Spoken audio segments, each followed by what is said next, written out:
Hi, my name is Michael Skemmerhorn, and I am here in the classic Gamut Room Amphitheater to tell you a story about a time I was hunted.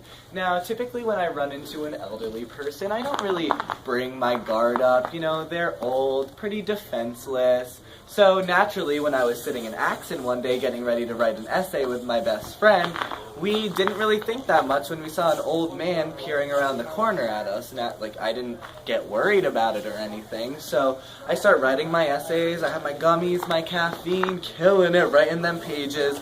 And I noticed that this man continues to watch me and my friend as we're sitting next to each other, just writing our assignments, which is very rare for me. So it's a big deal that this man could potentially distract me from my work.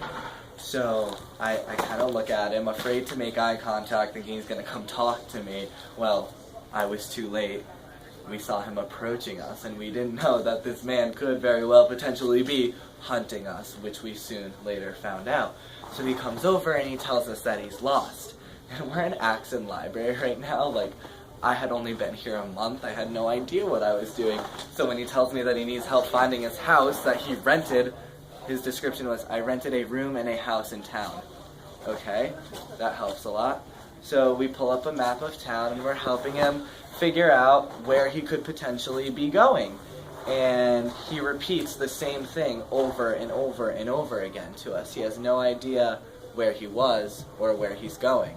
So we're trying our best to help him. We realize that he's describing a road that does not exist to us or anyone else because it's not on the map.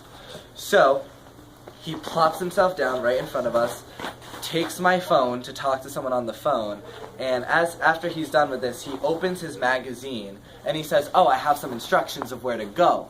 Well, these instructions inside of his magazine is a brown paper napkin that is a list of names, and at the bottom of this napkin, written in scrawled handwriting, reads, do not leave anything in the truck. And this is when I realized my guard should probably be up.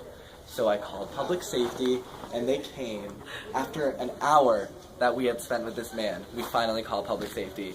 They come, they get rid of this man, but we're still writing our essays, or at this point, freaking out about this man who had just talked to us for an hour and could potentially murder us because we have no idea what he's about.